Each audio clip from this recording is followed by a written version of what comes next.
Listen, I want to show you some of the most bizarre moments from Donald Trump's town hall with the National Faith Advisory Board in Georgia today because it got weird. These people really gathered around the least religious man I've ever seen. They all placed their hand on him and some of them teared up while praying for him, while praising him for multiple minutes. And you know, this event looked more like something that should happen in North Korea on their television shows, a stage production, rather than something that should happen in a democracy like America. So, throughout this video, I will demonstrate that these people see no flaws with Donald Trump. They hold him up as if he is some omnipotent leader. Meanwhile, I'll draw a contrast with the Kamala Harris campaign where it's just a normal human being trying to make the country better. We have 8 days to go and we have no time to waste. Make sure you drop a like. Make sure you subscribe. Look at the odd imagery here. You know, we will get to that. Let's start off with this clip of Donald Trump being introduced. And keep in mind, the woman moderating this Georgia event who tears up multiple times is Paula White, and she's best known for speaking in tongues repeatedly. Let's take a look at how this opens. Thank you very much. That is a lot of religion out there. That's pretty good. We like that. President Trump, we are so honored to have you join us in front of this very, very important faith summit. You know, it makes sense because Paula White is a pastor-tainer. She's more of an entertainer than somebody who actually cares about furthering any religion, and Donald Trump is the same way but with politics. He's an entertainer who doesn't have any actual policy prescriptions, and this dude is one of the least religious people I have ever seen. Again, I could ramble off all of the times he's cheated on Melania, all of the infidelity, all of the terrible things he's done, but why don't we just watch this clip, this classic clip of Donald Trump being asked about his favorite book from the Bible. It's so good. Okay, you mentioned the Bible. You've been talking about how it's your favorite book, and you said, I think last night in Iowa, some people are surprised that you say that. I'm wondering what one or two of your most favored Bible verses are and why. I wouldn't want to get into it because to me that's very personal. You know, when I talk about the Bible, it's very personal, so I don't want to get into verses. I don't want to get into... There's no verse that means a lot to you that you think about or cite? The Bible means a lot to me, but I don't want to get into specifics. Even to cite a verse that you like? No, I don't want to do that. You're an Old Testament guy or a New Testament guy? Probably equal. This dude has never read the Bible in his life. This dude has never picked up a Bible until he had to gas protesters and he held up that Bible upside down. But this brings us back to the bizarre event that happened today. There was some major transphobia going on. Let me play this clip. Taking the entire power of the federal government, the Justice Department, the Department of Education, and they're trying to smash young women by making them compete against men in athletics. And so these women are getting physically hurt. Not only that, but they have to tolerate going into a locker room or a shower or a bathroom with biological men.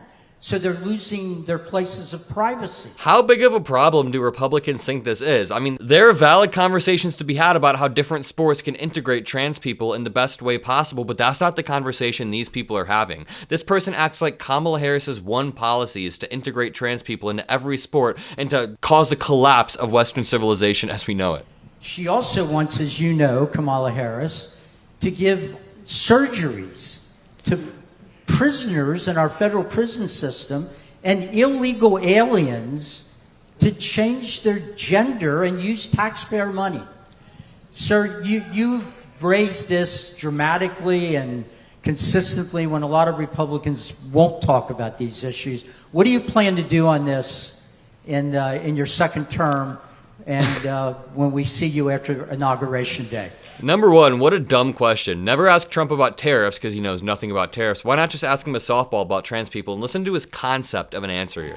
So, and you know, it's almost, and Gary knows this better than anybody, it's almost amazing that we even have to have a question like that, isn't it? Because who would think that men should be playing in women's sports? If you would have gone back, let's say, Gary, 10 years ago, I think, but 15 years ago, the concept of men playing in women's sports, it would say, what kind of a question is that? That doesn't happen, does it? The concept of surgeries, they call it transitioning into, from a male into a female or whatever. It's so incredible that we're talking. And He just said the concept of transitioning. It's incredible that we're talking about this. Trans people have been around forever, number one. And number two, Donald Trump, I'm sure, has encountered trans people in New York in the 90s. I don't know why he's acting like it's something so new. I'd like to say that we're the party of common sense, because to a certain extent, whether you're conservative or not conservative, it's like we're the party of common sense. Donald Trump is so conservative that he wants the government to be able to reach into the operating rooms of trans people or people who want surgery. I'll give you another example. Who would want open borders where prisoners from all over the world are allowed to come into our country? Nobody wants where that. Criminals are bust into our country and we accept them?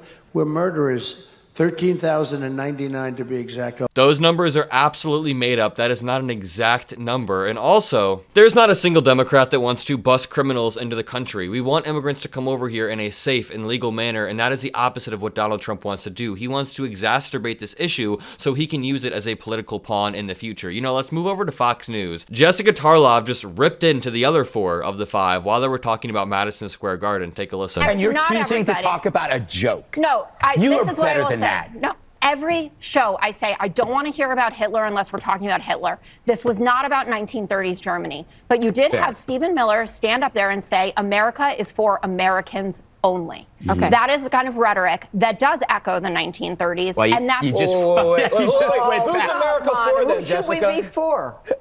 you The rest think- of the world or us? No. America first or last? It's not about first or Oh, last. yes. It's about sending a xenophobic message out to the world. Jessica Tarlov is right, but you know, this conversation reminded me of this clip from Reagan. And of course, Reagan was a net negative on the world. He was not a good president, but I do think this shows how far the Republican Party has fallen so quickly. Take a look at this clip of Reagan speaking about immigration, and I think Jessica Tarlov should have quoted this. I think it's fitting to leave one final thought, an observation about a country which I love. It was stated best in a letter I received not long ago. A man wrote me and said, "You can go to live in France, but you cannot become a Frenchman. You can go to live in Germany or Turkey or Japan, but you cannot become a German, a Turk, or Japanese. But anyone from any corner of the earth can come to live in America and become an American." Yes, the torch of Lady Liberty symbolizes our freedom and represents our heritage, the compact with our parents, our grandparents, and our ancestors. It is that lady who gives us our great and special place in the world. The entire speech is pretty good, but I mean, the Republican Party has fallen so far. Now we have Donald Trump in the weirdest cult-like situation ever. Prepare yourself for the cringe. You have called him to carry out and everything that pertains to what you have called him to carry out. And I ask for divine visitations, that you would continue to give him your wisdom, according to James 1:5, that you would give him the mind of Christ, according to Philippians 2:5, that you said in Psalm 33, that blessed is the nation whose Lord is God. And we just thank you for our fighter of faith and for freedom and for religion, God. And I don't want to watch this entire thing, but I want you to watch the dumbest transition ever. Well, it gets really funny. President Trump meeting without going out with a little bit of a dance. So here we go. Get your dance on. YMCA.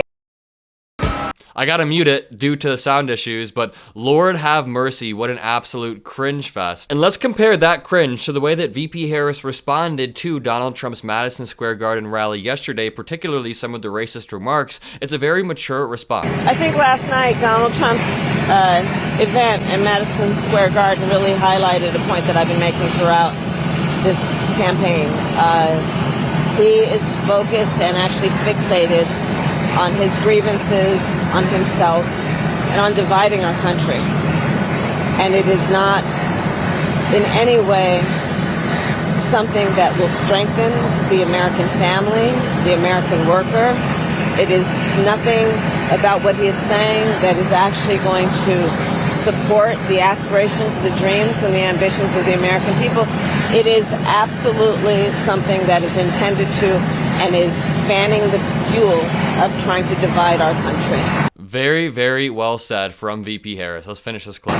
And as I've said many times, I'll say tomorrow night in my speech, there's a big difference between he and I. If he were elected on day one, he's going to be sitting in the Oval Office working on his enemies list.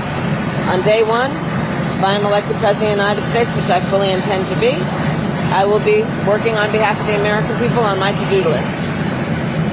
I'll take any One questions. follow-up to your remarks about President Trump's rally last night. Some people who watched that made comparisons between a rally that happened at Madison Square Garden in 1939 with neo-Nazis or Nazis back then. Do you see those comparisons? And can you also expand on what he said and what you said yesterday about Puerto Rico? Donald Trump this is not new about him, by the way. What he did last night is not a discovery. It is just more of the same and maybe more vivid than usual. Very well said. Good stuff from VP Harris. And I want to show you one final clip of Donald Trump being asked what faith means to him and him not even being able to respond. Just a total word salad. And over on the left, you see Donald Trump protect your savings with gold. Watch this clip. Let's talk about how is faith formed in you and what does it mean to you? Well, thank you very much, Paula. And you have been. I've known you for a long time, and she's a great person, a great woman. And really, it's an honor. It's an honor. It really is. And she's a hard worker, too. Boy, does she work. And, I advised her. She had some property, and she grew out of the churches. She got bigger. She was going wild. And in Florida, I met her, and she called and asked for advice. One of the churches, it was in the middle of nowhere, and she had big, the number of people going every Sunday. He's rambling. And she said, they've offered me money for this land. I can put it to very good use with all the people that need help. Should I sell? I said, you might as well sell. Take the money right now because it can change really quickly. And she'll go a little bit further out. And she just kept doing that. I said, this is a great business. This is pretty good.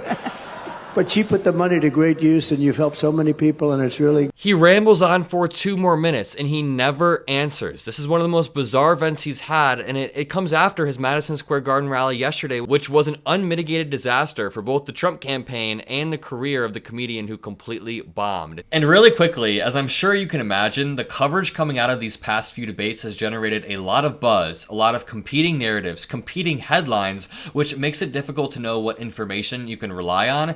And that's exactly why I reached out to Ground News to sponsor this video, as I love their tool for simplifying the news on polarizing stories. I use it every single day because Ground News is a news aggregator. They don't write their own stories, but they gather related articles from around the world into one place, one clean page, and then they give you context about each source's political leaning, each source's factual reliability, each source's ownership, and much more. And that lets you compare the coverage with additional context. A prime example is the media coverage following the Trump-Harris debate. There were 750 international and local sources covering the story, but if you analyze the coverage with the additional context, you can see some biases that you wouldn't see before. Take a look at The Blaze, a right-leaning news source. They said, Kamala Harris's top 5 falsehoods in Tuesday's debate. The Federalist, another right-wing news source, took it to the next level. They said 25 lies Kamala Harris told in her debate against Donald Trump. But if you look at a left-leaning news source, Sask Today, they say, experts say Harris dominated in debate performance against Trump. ABC News is left-leaning, but they take a middle-of-the-road approach and say Trump refuses to commit to second debate with Harris, saying she wants to because she lost. So it's really interesting that you can see how each source skews the coverage, and it's also crazy because a lot of these right-leaning outlets don't even cover Trump's worst debate moments, and that's why Ground News has a blind spot feed. The blind spot feed shows you stories that certain outlets aren't covering, stories that are being disproportionately covered by one side of the political spectrum. So Ground News has been invaluable for me during all of the noise this election cycle has produced, and I think it will be for you too, especially with all of these competing headlines. So if you're serious about staying informed, head over to ground.news/am and you'll get 40% off the Vantage subscription, which gives you unlimited access to everything Ground News has to offer, and that is what I use. So by subscribing, you're not only getting a better way to consume news, but you're directly supporting my work. So scan the QR code or go to ground.news/am. Thank you guys, and back to the video.